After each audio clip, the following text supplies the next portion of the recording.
Here we go again for another Yakuza review, this time the fourth main entry in the series, and it's quite a different one at that. The last three games had a big focus on Kiryu, and Yakuza 3 was already a getting pushed out of retirement kind of game. And this one is too, but I swear it's different. Yakuza 4 has four protagonists, funny enough, that divide the story into four parts, and I found Kiryu to be the smallest one. To be fair though, given the nature of Yakuza games, which character will have the longest playtime will depend a lot on how much time you spend with them on the open world, doing side activities. I personally found myself playing the most with the first character and then mostly focusing on the story with the other characters, which is a bit of a problem with the game having multiple protagonists. I will inevitably be more attached to a character than another. As an overall story, Yakuza 4 is still very enjoyable, even if the story feels really long. By that I mean, it rivals Metal Gear in its cutscenes.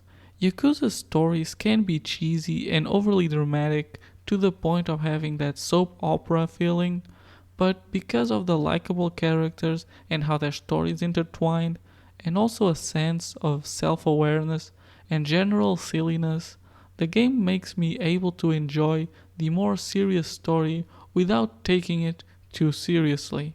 So these new characters, first we have Akiyama. He is the homeless man turned businessman for the reasons that actually play into the story, which, like I said before, the way the stories intertwine and even call back to older games is some of the more enjoyable pieces. Akiyama is also, because of his upbringing, a very morally good person to others, especially the less fortunate, and his character can feel cheesy, especially given his setup and how he is written to be the ultimate good person, but it works given, again, I already have that expectation for the cheese, and him being likable definitely helps. And like I mentioned before, this was also the one I played the most with, being it was the first. It also happens to be the one that has the running a hostess bar minigame, and this time I didn't complete it because the power went out and I lost like an hour of gameplay, and I just went, I'm not doing that again, and moved on, unfortunately. In my Yakuza 3 review, I said this particular minigame wasn't amazing, but it made a lot of money, and that's the case here. But they definitely modified it a bit to make it more in-depth and less generally slow, but it still feels slow in my opinion. And the Sega arcade minigame this time around is a shoot 'em up almost identical to the one in Yakuza 3, which is somewhat disappointing but not a big deal. Minigame wise, Yakuza 4 is very similar to Yakuza 3, but it is impressive in the way that they had to find ways to fit all the Yakuza 3 minigames in this new game because it loses that island map from that game. Yakuza 4 instead chooses to focus and expand Shinjuku in a pretty creative way and surprisingly vertical way. There is now a rooftop area and underground areas like parking lots and sewers. There is also a Chinese district in some tight alleys, an already pre-existing piece of the Shinjuku map that wasn't accessible until now, at least not made use of. And a lot of these can only be accessed with specific characters, which does make it pretty interesting, especially when it plays into the story.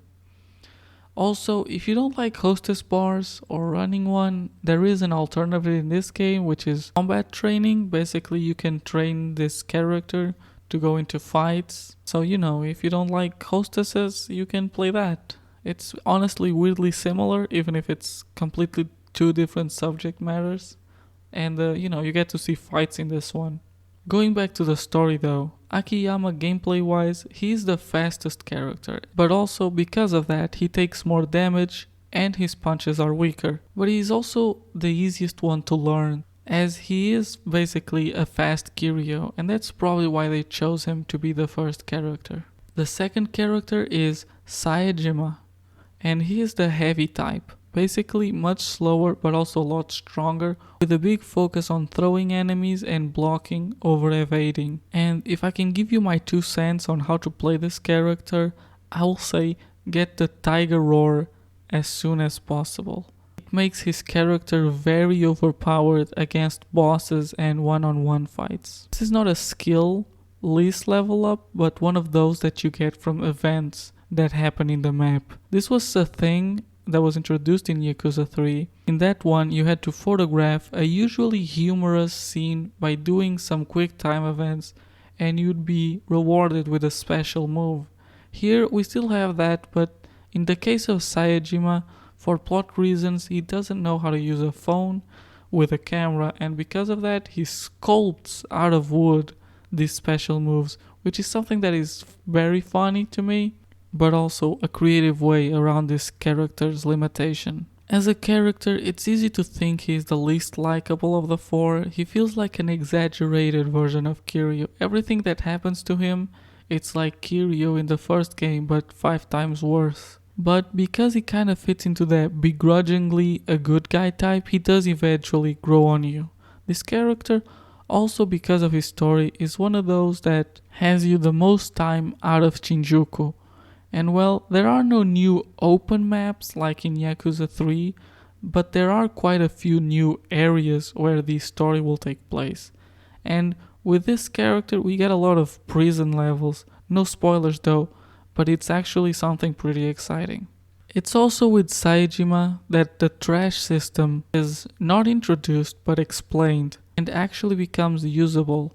Basically the idea is you can find pieces of recyclable trash that you can trade for a new currency that can only be used in the underground system, which basically is a homeless economy. It's never like an essential thing, but it adds to the game in a positive way, giving you more options and strategies to buy certain things, and much like the casino currency, you can find ways to turn this into real game money. Then we have our third character, Tanimura, and his character is a cop, which is rare in this type of game, or any game for that matter, but I found him to be the least interesting character in the story.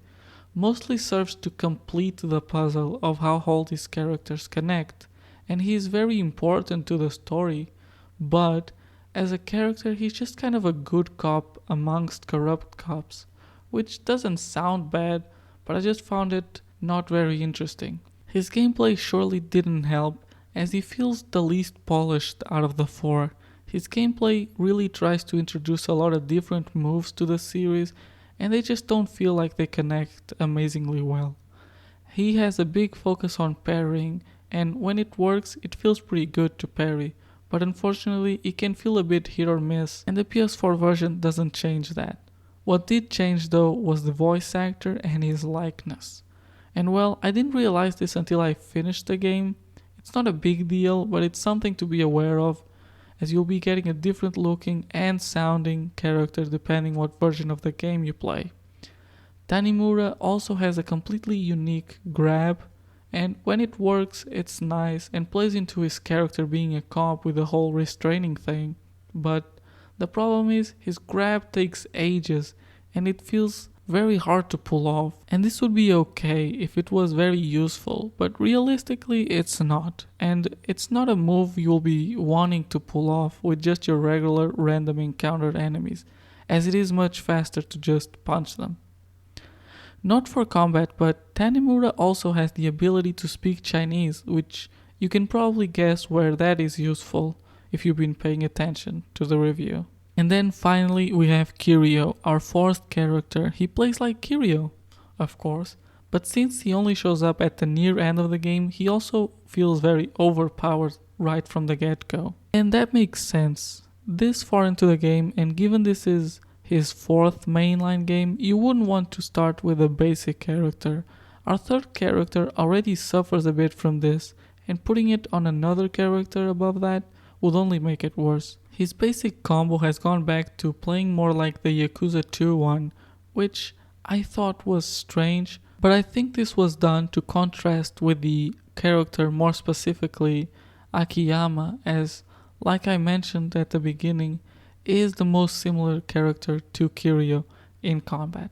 And if they were any more similar, then Akiyama would just feel like a weaker Kiryu, especially after Kiryu is leveled up. At this point, it's important to say that there is an individual skill level up system for each character. I hinted at it earlier with Saejima, but basically it's a very similar system to Yakuza 3, but now the list is much smaller for each individual character, as each one of them has a much more focused playstyle. And also I found that I was leveling up a lot faster than in Yakuza 3. Again, probably a balanced choice made by the developers given the shortness of each individual character story, as this is not much longer than the previous Yakuza games. Kiryu's story probably being the shortest one, which makes sense. He has the least amount of reason to be here.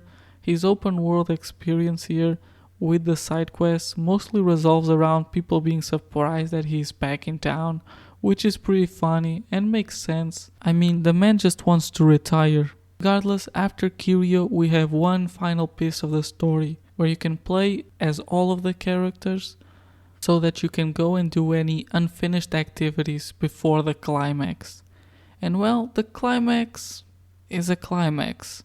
I'm not gonna spoil, but it's definitely cheesy and borderline stupid, if you don't mind me calling it that. And it feels like kinda just falling on the Yakuza tradition for the sake of it. Like, if you've played another Yakuza game, you know the exact scenario this one is gonna end in.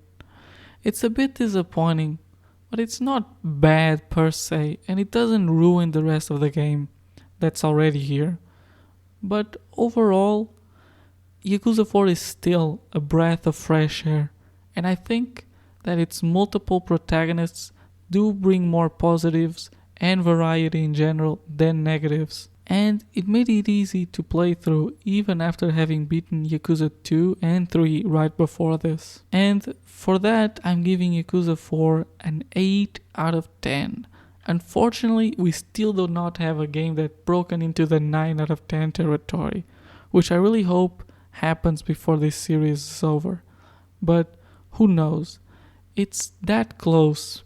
All of these games so far have been closer to a 9 than they have been to a 7, so I don't think it would take much. And I really hope you play this one. It is, at the end of the day, a great game, and hopefully this review demonstrated that and was informative to you, and maybe if it's the type of game for you, who knows. But if you're this deep into the Yakuza series, I would hope that you already have some interest in it. Regardless, I hope you enjoyed watching, and I would welcome a subscribe and a like. Comments are good too, and anyways, hoping you have a good day. Goodbye.